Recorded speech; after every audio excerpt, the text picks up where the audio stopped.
So we're currently working on an X5 hybrid, had a little bit of work done to it, full carbon pack. This thing honestly is pretty boss. Vossen wheels, I think they're 22, yeah the 22s, they're pretty big. I mean it looked absolutely mean. Really good colour.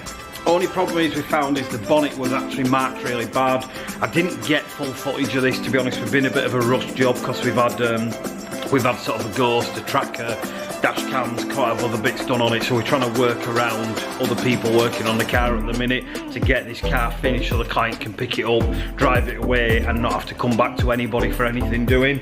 But we've had a couple of marks on here that we've had to sand out. They were really bad. A few on the back quarter, one on the wing. I've just found on here, I need to get it back up on the ramp, but I've just found down here quite a bad mark all the way across here. I'll try and get it on camera, but I don't even know what's happened there, but that's pretty bad. And what we also found is on the charging point for the hybrid side, on the passenger side, it's clear where someone's dragged the cable over quite a few times. And it's probably going to happen a lot because of where you have to charge these and obviously where you may be putting them. But all the way across here was full of marks across over the door, but we've actually got them all out. So the only thing I'm going to do now is get it back on the ramp, and we're going to get this driver's side door, have a look at it. I can see white, but if we can blend it and sand it again, hopefully we'll get that looking right. And then we're actually on with the pillars, which are really bad. Wheels need to come off, calipers need steaming, there's a lot to do to be fair, and then we're on with the ceramic. So we'll try and get a few more videos in between and actually make this a little bit of a longer video for you. So we're actually now ready to do the black trims, the gloss panels, get the lights, clusters done. I'm going to show you a quick video how bad they actually are, even on a new vehicle. We've done the headlights, we've done the trims, we've done all the carbon. It's pretty much ready now to have the first sort of coatings of ceramic on and get baked. So tonight we're going to air blow the car off, we're going to dust the unit out, wash the floor, put the frame back on, and then tomorrow we can get the heaters on and we can get the ceramic coating basically on. But I'm going to show you a quick video of the lights and the trims, and then I'm going to do kind of a before and after as well, so you can see how we restore those as we normally do. So I'll show you those now, guys.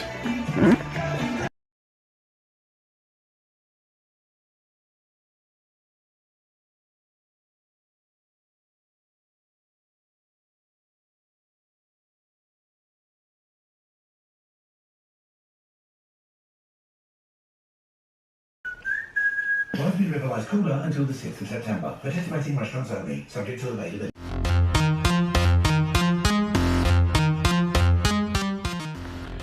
So we basically detailed the X5, it's had the hardener on there, the 9H from Ceramic Pro, that was done on the Friday. Saturday we took the wheels off, I've steam cleaned the brakes, we ceramic the wheels, I've recoated the wheels today once we're on, and we're now on with what's called top coat. Now that's the name from Ceramic Pro for their top finish, basically their final finish. Now something that a lot of people get confused with, or they get misled with, or they don't really understand, and also what makes you believe that if someone's offering a ceramic coating for like half the money of what someone else is doing and probably doing it in a third of the time, you believe you're still getting the same sort of product, and the reality is obviously you're not. Buy cheap, buy twice, we know that. So just a little bit of a quick guide on what ceramic really is and how it works.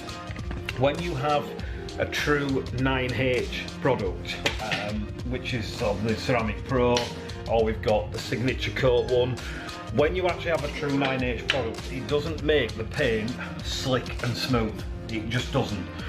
So if you get a ceramic that you apply yourself and you put it on and the paintwork feels really smooth and slick, like you've put a really good wax on it, you haven't put a true hardening ceramic on the car. You may have put ceramic on the car, you also may have put silicone on the car. It may repel, it may bead, it may kind of wash really easy, but it's not providing any form of toughness. So on this car, the paint isn't particularly soft, to be fair, but it will scratch and it does mark, and it was really badly marked when we got it. So this has had the 9H on it. Now what that actually does is every layer we apply, and we don't just apply one layer on our jobs, the minimum we tend to do is 2 or 3, some of the jobs have up to 14. That's the difference in our price structures and what we do to what a lot of other people do, where they just fly over with a quick skim, give you the car back, and you don't realise it's not working properly till at least a year later. So this has had literally sort of 4 coats of 9H on here, and then it's been blended, so there's actually been more. What it does is when I've come in this morning, if I rub this paint, it's rough. It's quite sticky, my glove sticks to it, it isn't moving, I'm not putting any pressure on there, it isn't physically moving. That's the difference with 9H. This is actually hardening the paint, toughening it up, making it a lot harder, sort of rock solid, like putting layers of clear coat back over the top. And that then is what hardens the paint and stops the marks. Now what we need to do is put the top coat on, and the top coat is the bit that makes it hydrophobic. So that is where water falls off, tar doesn't stick, it cleans easy, it beads or sheets depending how you're viewing it, and it makes everything absolutely slick. But that has to go on after the hardener. So I've already done the top part on here, and I'm not going to exaggerate. If I rub my hand on here, that isn't moving, that's just not moving. If I rub it down here, it moves and then it stops, and I'm not faking that, that is literally how it is, because I've done the top part of this car so far, and now we've put it up on the ramp and we're going to be doing the bottom layers.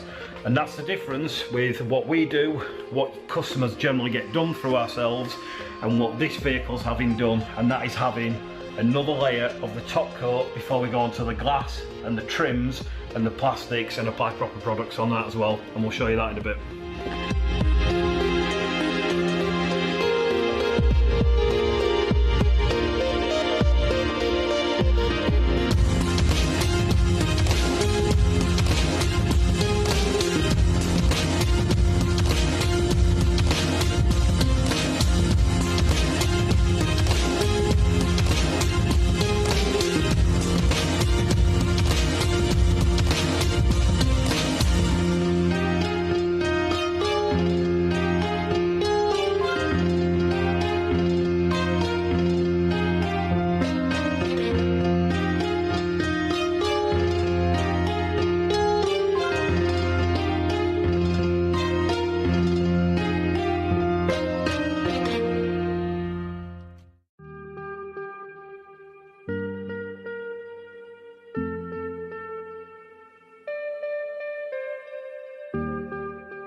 So we're just on now with the standard valet that we do free of charge before we let any vehicle go. That's just so the interior does obviously have a nice clean finish. Customer has upgraded on this one, and we're going to be putting the ceramic pro leather on. That's going to do things like the door cards, the actual steering wheel. This has got extended leather everywhere, so there's quite a lot to do on this.